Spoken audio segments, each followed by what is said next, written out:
अमरावती शहर में हर मुख्य चौराहे पर कहीं न कहीं सड़क निर्माण कार्य जारी है। शहर के नागरिकों को यातायात जाम की मुसीबत से अब तक छुटकारा नहीं मिल पाया है। जहां एक और शहर में अपघातों में कमी लाने एवं यातायात व्यवस्था सुचारू करने व महाराष्ट्र राज्य परिवहन को आर्थिक फायदा मिलने के उद्देश्य से शहर में निजी लग्जरी बसों पर आने पर प्रतिबंध लगाया गया था और दिन हो या रात निजी लग्जरी बसेस शहर में प्रवेश नहीं कर सकती थी, जबकि रातरानी बसें जो कि 4 से 6 बजे के बीच में अमरावती से होकर गुजरती है, उन निजी लग्जरी बसों को भी शहर में आने नहीं दिया जाता है।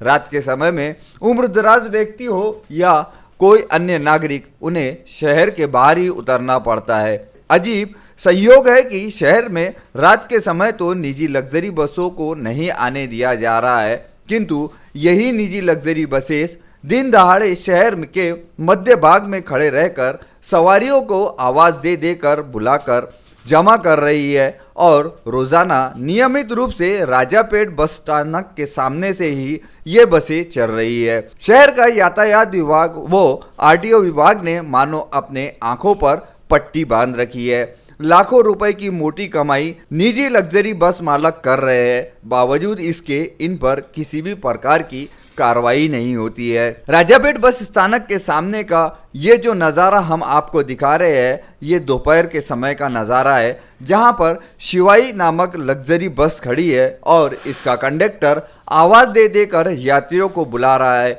नांदगांव नेर, नांदगांव नेर।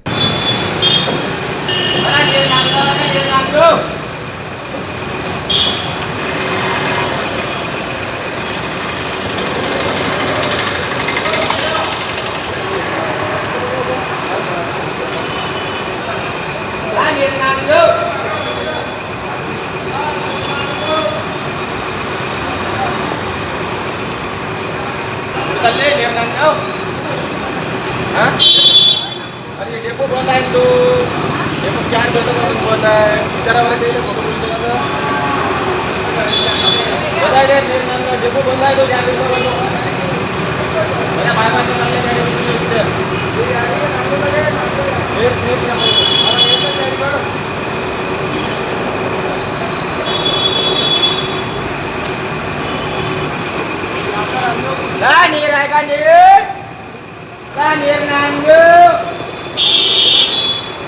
बड़ा ही संयोग होता है कि पास ही में थोड़ी दूरी पर राजापेट पुलिस स्टेशन होने के बावजूद भी यहाँ के कर्मचारियों को भी ये बात नहीं दिखती है कि एक निजी लग्जरी बस मुख्य रोड पर ही खड़े रहकर सवारियों को जमा कर रही है, जहां एक और यातायात विभाग एवं पुलिस प्रशासन के कर्मचारी यदि कोई लोड गाड़ी वाला, हाथ गाड़ी वाला जो रोजाना की मजदूरी करने हेतु अपनी गाड़ी का व्यवसाय लगाता है, तो उसे बड़ा ही रौब झाड़ कर, उसे झिड़का कर उसे भगा देते हैं, किंतु इतनी बड़ी लग्जरी इन लोगों को भी नज़र नहीं आती। इसका अर्थ तो एक ही होता है, सब मिलकर कमाओ और सब मिलकर खाओ। जी हाँ, उसी के चलते जभी तो दिन दहाड़े शहर में ये लग्जरी बसेस आकर सवारियों को जमा करती है और इन्हें कोई चालन तक नहीं करता है। सुबह 9 बजे से लेकर शाम 5 बजे तक ये निजी लग्जरी बस मालकों की यातायात विभाग एवं आरटीओ विभाग से सेटिंग हुई है, जिसके चलते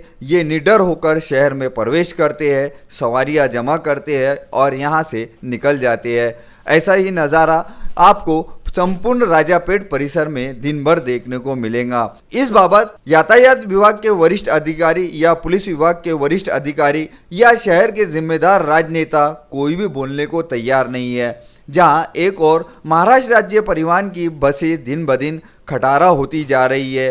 रोड पर लाल परी बस जगह जगह आपको नादुरुस्त होने के कारण खड़ी होती नजर आती है। यात्रियों को परेशानी का सामना करना पड़ता है। इसका सीधा अर्थ ये निकलता है कि एक और जहां महाराष्ट्र राज्य परिवहन को लाखों रुपए का नुकसान उठाना पड़ रहा है, उसी के चलते निजी लग्जरी बसेस जो मोटी कमाई कर रही है और उनकी स्वच्छ और अति सुंदर दिखने वाली बसों में यात्री आकर्षित होकर उसी में यात्रा कर रहे हैं। अब अमरावती शहर वासियों द्वारा ये सवाल उठाया जा रहा है कि यातायात विभाग व आरटीओ विभाग की इतनी मेहरबानी आखिर निजी लग्जरी बस मालकों पर आखिर क्यों? क्या ये नियम के दायरे में नहीं आते हैं? क्या इनके लिए किसी भी प्रकार का कोई नियम नहीं है? ऐसा तो बिल्कुल ही नहीं हो सकता है। संविधान के तहत पूरे हिंदुस्तान में जितने भी रहने वाले नागरिक हैं उनके लिए सब के लिए एक ही नियम लागू होता है, किंतु यहाँ पर भ्रष्टाचार के चलते ये नियमों से इन्हें छूट दी जा रही है।